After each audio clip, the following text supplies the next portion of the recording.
Okay, I'm just going to go through another explanation video for this GCSE exam question. So we were told that AB was equal to AC in this question, that ABDE is a parallelogram, and we're asked to show that X is equal to 22 degrees. Okay, so first things first, we need to get all the information we're given in text onto the diagram, because as soon as we do that, it's going to make our life a little bit easier to spot any angle rules that might be useful. So we're told AB is equal to AC, so I'm going to do a dash there and a dash there to show that fact. I'm also told that this is a parallelogram, so that means that this line is parallel to this line, and that this line is parallel to this line, and this line is parallel to this line.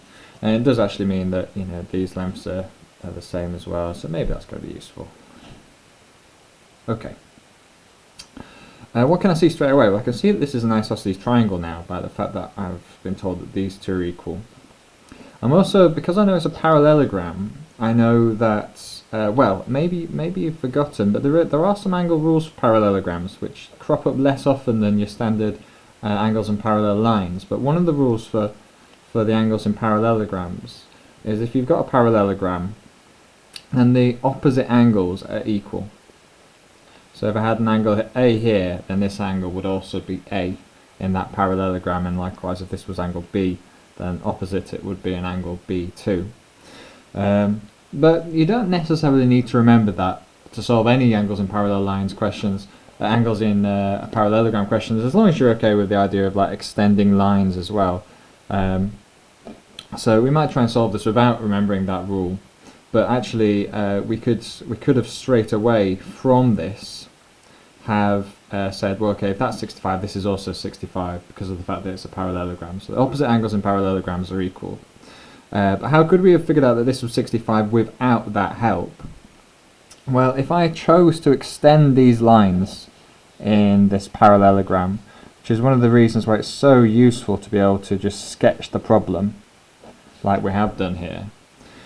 What do I know? Well, I know that this angle is equal to this angle here because it's corresponding. It's an F-shaped angle in parallel lines.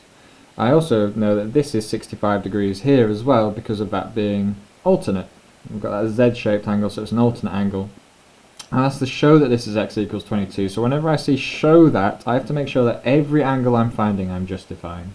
Okay, so I could have, if I remembered the opposite angles in parallelograms were equal, I could have just started off straight away by saying angle ABC, maybe I'll call it ABD, both for equivalent, is equal to 65 degrees, and the reason opposite angles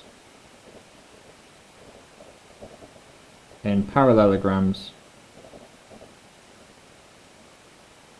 are equal. That does say parallelogram, believe it or not. Okay, how could I have got to the 65 degrees another way? It would take a little bit longer, but I could have also said that this angle here is 65 degrees because it's corresponding, and as a result that this angle here is 65 degrees because it's alternate to that angle. Or I could have said that this angle here is 65 degrees because it's alternate, and then as a result that this angle here is corresponding to that angle, so it's 65 degrees. So you didn't have to remember this rule to figure out that this is 65 degrees. And notice that I've not even really thought too much about how I'm going to get x. What I'm doing is, because this seems quite a difficult problem, I'm just going to try and get down all the angles I can figure out, and hopefully that'll mean from all this that I can ultimately find out what x is. Well, I can also say that angle ACB is 65 degrees because it's a base angle in an isosceles triangle.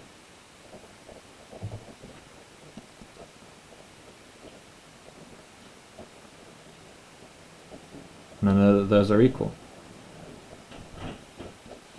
So I can say that's 65 degrees. Notice every time I find an angle, I'm adding it to my diagram. Now I'm trying to get to x here. So what could be useful? Well, if I can find every angle here and I know what all those angles add up to make, then I can figure out x. If I can find this angle, and this angle, this is a triangle, so I could add it to make 180 that way as well. both of those are possible and easy to, not easy to do, both of those are possible, but and you know, definitely doable in this question.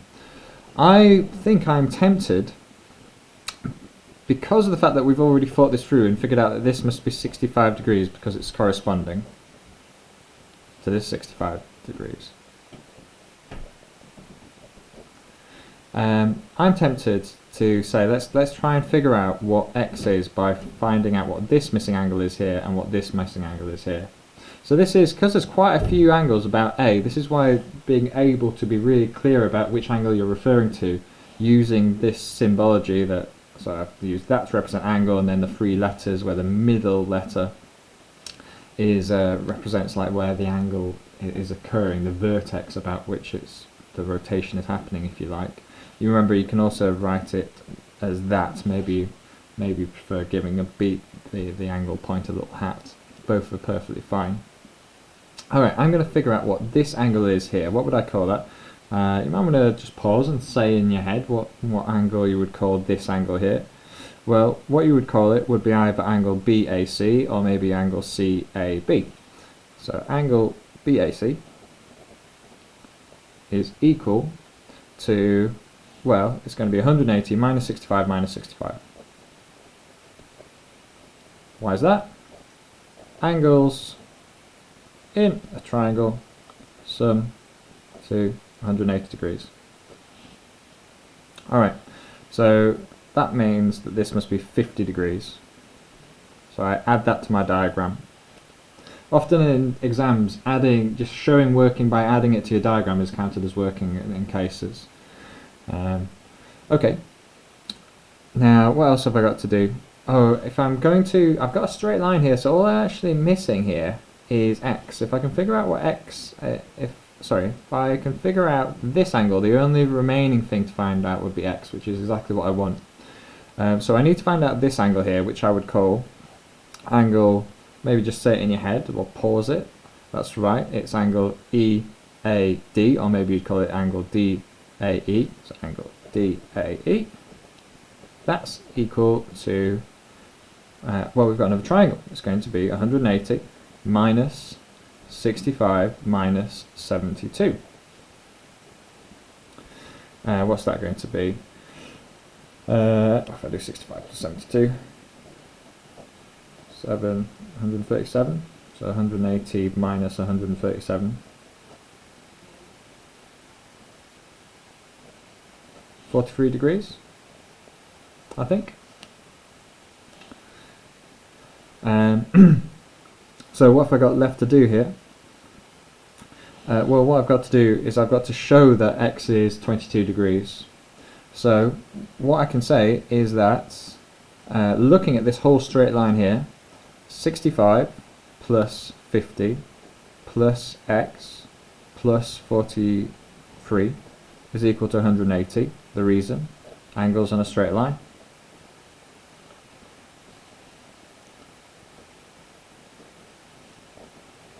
Sum to 180 degrees. Okay, well, let's add all these together then and find out what x is.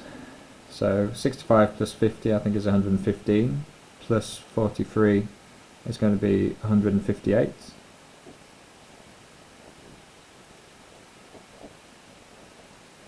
So if I subtract 158 from 180, I think I get 22 degrees.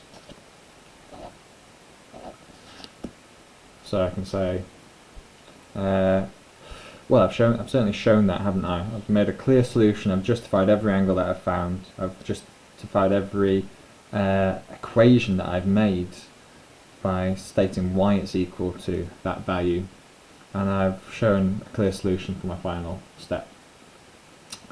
Notice it says show that question, so when you ever have a show that question, you need to be really clear in how you're getting every step. Now, just maybe you didn't get there this way. You might have thought, well, actually, you told me at the start that opposite angles in a parallelogram are equal, so couldn't we have found out what this angle was here? And this overall angle must be equal to this overall angle? Yeah, you could. Could you have found out what this angle was by angles in a straight line? Could you have used co-interior angles to say, well, this angle and this angle must sum to 180 degrees, so that plus whatever this must make 180. I can find that angle that way, I can find that using angles on a straight line. There were lots of ways you could do this problem. I've just given one example and shown one way of stating your solutions, which can apply in multiple formats.